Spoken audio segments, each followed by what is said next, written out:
Je vous invite tout simplement, sans aucune transition, à regarder cet extrait-là que nous a réservé une de nos collègues. On regarde et on revient parler avec notre invité.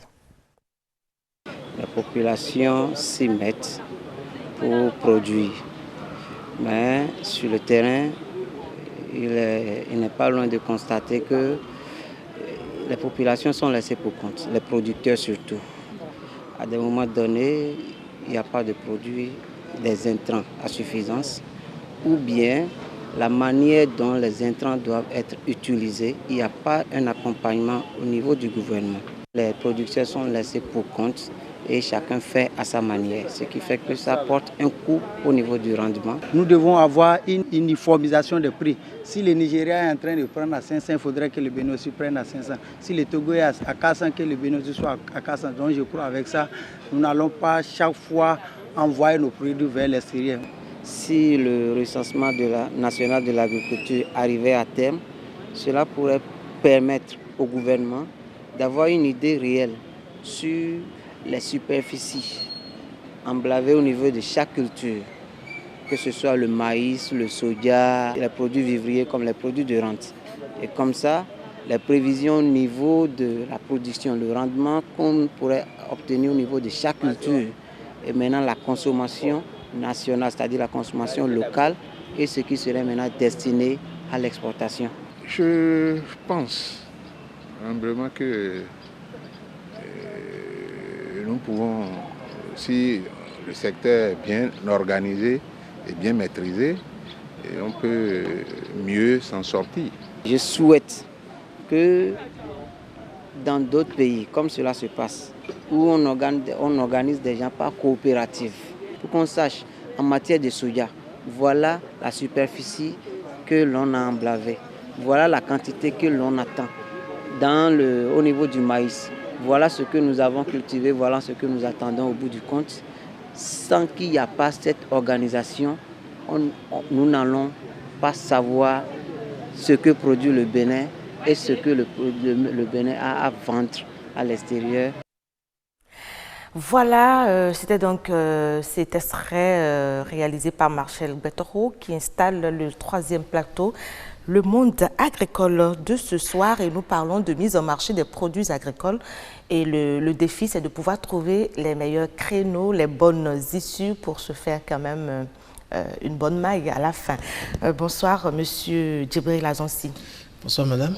Mais je crois que là, c'est une difficulté, parce qu'on n'a aucune idée, et là, vous me le soufflez à l'instant même, du nombre de superficies que nous emblavons ici au Bénin et de ce que nous avons à vendre en termes de produits à l'extérieur. Et c'est quand même des choses qu'il faut corriger. Donc, il n'y a pas de statistiques en quelque sorte. Ben, les statistiques que nous avons pour le moment au Bénin ne sont pas des statistiques fiables. Je le dis en toute connaissance de cause. C'est beaucoup plus des estimations qui se font. Parce que le monde agricole, c'est quand même un monde un peu spécial. Je pense qu'il faut un travail de fond sur une durée, c'est-à-dire sur une longue durée, pour qu'on puisse vraiment avoir des chiffres exacts, des chiffres qui reflètent la réalité du terrain. Alors, tout récemment, nous avons eu l'information, et nous le savons tous désormais, que le Bénin atteint une production record en termes de céréales, en l'occurrence le maïs. Alors, on sait aussi que tout ne sera pas consommé localement, qu'il faut envoyer une bonne partie à l'extérieur et se faire de l'argent, de devises, une plus-value pour l'économie du Bénin. Est-ce que ces issues sont connues? Est-ce que ce marché existe, selon vous? Ben, je dirais oui, je dirais non à la fois. Oui, parce que, bon, on a une certaine tradition de commercer avec certains pays de l'intérieur, notamment le Niger, le Burkina, en tout cas les pays du Sahel. Il y a aussi une partie qui va au niveau du Nigeria, notre voisin de l'Est, voilà, le Grand de l'Est, qui prend aussi une bonne partie.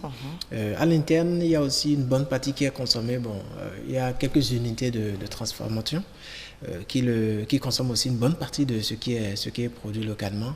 Mais ces pays ou ces issues que je viens de citer prennent quand même une partie de ce qui est produit. Mais encore qu'il faut faire remarquer que ce qui est produit, par exemple, cette campagne, n'est forcément pas consommer avant que la prochaine campagne ne vienne. Donc, il y a surtout de stocks qu'on recycle. C'est comme ça que ça se passe en réalité. Donc, l'offre est plus abondante que la demande. Il arrive à des périodes où l'offre est carrément plus abondante que la demande, mais il arrive aussi parfois où, je ne dirais pas que c'est déficitaire, mais ça tend à s'équilibrer parfois. Et ça ne fait pas de manque? Est-ce qu'il ne faut pas chercher ce marché, aller le chercher selon vous?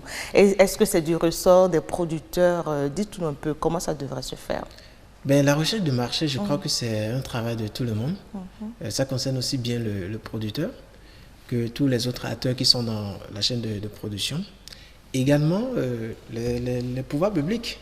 Parce qu'ils ont aussi, je dirais ce pouvoir, de pouvoir aussi créer, mettre en place des facilités pour que d'autres pays puissent rentrer en contact avec le monde. Il y a libre-échange. Exactement, libre-échange, puisque c'est la thématique qui est... C'est ça qui est d'actualité.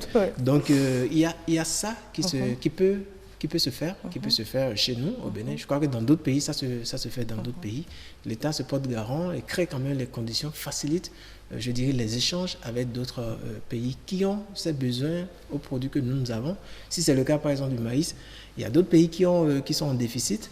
L'État peut, avec tout ce qu'on lui confère comme pouvoir, peut aller vers ces nouveaux marchés, négocier pour que les acteurs du Bénin puissent livrer, par exemple, le maïs là, dans un autre pays où c'est en déficit. Ça, l'État peut jouer ce rôle. Quel est l'état des lieux au Bénin? Alors, au Bénin, pour ce qui concerne le marché des produits agricoles, je dirais c'est un peu un foutou.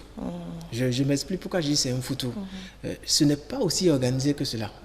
À part la filière coton, où le marché est bien structuré, l'anacarde aussi est bien structurée. L'ananas aussi, M. Azon, aussi est bien structuré parce que je travaille beaucoup avec ces acteurs-là. Donc, vous n'allez pas nous dire que c'est juste le coton, non? Je ne suis pas d'accord avec vous. Ça n'a pas encore atteint le niveau du coton. Le coton, c'est bien tracé.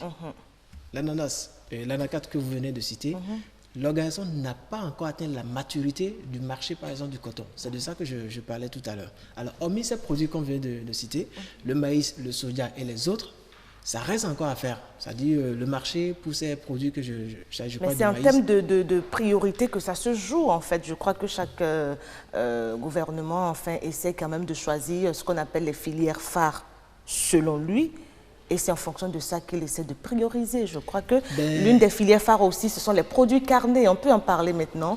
Où en est-on pour ce qui concerne la viande de mouton, de bœuf, de poisson et tout ça?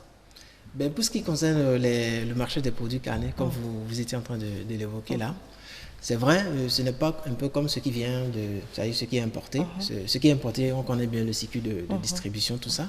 Mais pour ce qui est produit localement, c'est beaucoup plus des boucheries vers les ménages directement. Et on n'a pas encore une unité, on n'a pas encore une organisation qui permet, un peu comme ce qui est importé, de distribuer à travers tous les canaux qui existent, c'est-à-dire genre des grandes villes peut-être, mais des abattoirs vers un circuit peut-être intermédiaire avant que ça n'aille vers les ménages et autres. Chez nous, directement, quelqu'un a envie de manger par exemple de la viande, il se lève, il va peut-être au marché, il y a la boucherie du coin, il se fait... Vous auriez souhaité quoi? L'exemple de viande, vous aurez pour souhaité ce qui quoi? concerne par exemple les filières carnées, qu'on ait des unités de transformation d'envergure, d'accord, où des quantités énormes sont abattues pour pouvoir maintenant alimenter des points de distribution de ces produits. Vous savez, quand vous allez par exemple au marché pour acheter peut-être la viande de cabri et autres, vous voyez un peu les conditions d'hygiène dans ces boucheries par exemple. Ça, ce n'est pas des conditions qui garantissent une certaine qualité du produit qui est vendu. Donc j'aimerais quand même en termes de proposition qu'il y ait ces genres d'unités de chambres froides qui disposent de ces produits carnés qu'on conserve dans les conditions normales, un peu comme ce qui vient de l'extérieur, pour pouvoir servir les populations en temps et à volonté comme cela se doit. Il arrive parfois, vous allez au marché pour acheter, c'est fini. Puisque le boucher du coin, il a déjà fini. C'est fini et il faut attendre simplement le lendemain. Parce que c'est le matin, ils abattent. Et puis à une certaine heure, c'est déjà fini. Alors qu'en principe, pour ce qui vient de l'extérieur, je ne veux pas citer un produit, à tout moment où vous allez, vous êtes servi. Que ce soit, je sais pas, du poisson ou... Donc pour vous, l'un des défis, c'est de pouvoir créer ces petites unités de conservation, de stockage. Exactement, pour rapprocher la production des consommateurs. Parce que le besoin, il est là. C'est à défaut de l'avoir, c'est-à-dire d'avoir les produits localement faits, qu'on est obligé de se ruer sur ce qui vient de l'extérieur. C'est vrai aussi, il y a une politique autour de communication que les gens, en tout cas les acteurs devraient quand même faire accompagner pour que la filière puisse porter et nourrir son homme comme on le dit. Là, c'est quand il s'agit de la consommation locale. Alors, quand c'est de la consommation à l'externe, quand il faut la sortir du territoire national, le créneau il doit être aussi différent, normalement. Pour le moment, à ma connaissance, on n'a pas encore... Le Bénin n'exporte pas encore des produits carnés de chez nous. Non, pourquoi, selon vous? Parce vous êtes agronome, dites-nous pourquoi on n'exporte pas. Oui, on aurait dû le faire, oui ou non? Oui, on aurait dû le faire parce que la production à l'interne ne permet pas de l'exporter, par exemple. Vous voyez? C'est-à-dire, genre, contrairement au maïs, où parfois des campagnes de on est en surproduction, c'est-à-dire, genre, on est en c'est-à-dire on en dispose plus qu'il nous faut. Pour les produits carnés, tel n'est pas le cas. Ce qui fait que chaque année, on a oublié d'importer. Et pourtant, on a du bétail, hein? Il y a du bétail en abondance. On a nos amis, les transhumants, on voit des bœufs, on voit des grands moutons, donc ça vous avez dit des transhumants. Oui. Ils sont juste de passage. Ce n'est pas des gens qui produisent le gars. Ils sont juste de passage parce qu'ils vont servir d'autres marchés. Le marché du Nigeria et puis d'autres marchés également. Donc, c'est juste un transit. Ce n'est pas des productions qui sont destinées. C'est vrai, une partie se consomme, c'est-à-dire localement, mais la grande partie va vers le Nigeria et d'autres pays. Monsieur Azonsi, si je devrais vous demander alors les meilleurs créneaux selon vous, c'est quoi en quelques petits mots? Et on va se dire à très bientôt. Moi, je pense pour ce qui concerne les céréales, je vais beaucoup plus militer pour ce qu'on va appeler une agriculture contractuelle. Parce que souvent, ce qu'on constate, c'est quand les gens finissent de produire... Ils cherchent le marché. Alors qu'on devrait chercher le marché en amont. Exactement. Et aller produire en conséquence. Exactement, parce que je crois qu'aujourd'hui, il y a quand même une dynamique entrepreneuriale qui se met en place. Donc, il serait quand même intéressant que les producteurs se regroupent à travers des coopératives bien fortes, bien organisées. Ce n'est pas les coopératives sur papier, bien fortes, bien organisées. Il existe déjà des coopératives du genre, dans la volaille et tout. Ouais. J'en connais. Donc, pour les céréales, c'est déjà un pas. C'est déjà un pas. Donc, on encourage. Ça, c'est des jeunes qui ont mis ce genre d'initiative en place. C'est pour ça qu'il y a une dynamique entrepreneuriale qui existe. Bravo à la jeunesse béninoise. Merci pour cette belle conclusion. Monsieur Djibril Azonsi, agroéconomiste, et on parlait avec vous donc de marché des produits agricoles, trouver les meilleurs créneaux. Comme quoi, pour vous, la jeunesse, elle travaille beaucoup pour le Bénin. Elle en est. Qu'est-ce qu'elle fait, la jeunesse, concrètement, en termes de développement? La jeunesse innove et utilise les nouvelles technologies pour pouvoir résoudre des problèmes que l'agriculture pose aujourd'hui. Bien sûr. Vous en connaissez? Bien sûr. Aujourd'hui, par exemple, vous savez, avec un seul clic, si je dis un seul clic, vous savez de quoi je veux parler. Avec un seul clic, les jeunes peuvent connecter un marché béninois à un marché qui est peut-être en Thaïlande ou dans d'autres pays, avec juste un seul clic. Je vais parler des TIC. Et je pense que les jeunes aussi devraient aller justement avec ce clic-là et dire, mais voilà, nous avons, sans attendre forcément l'autorité, voilà, nous avons tel produit à vendre, nous faisons ci, nous avons telle compétence.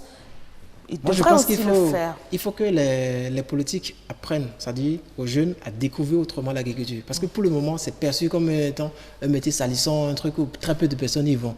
Il y a de l'argent à se faire dans l'agriculture parce que c'est la base de notre économie. On aura Donc, les jeunes compris.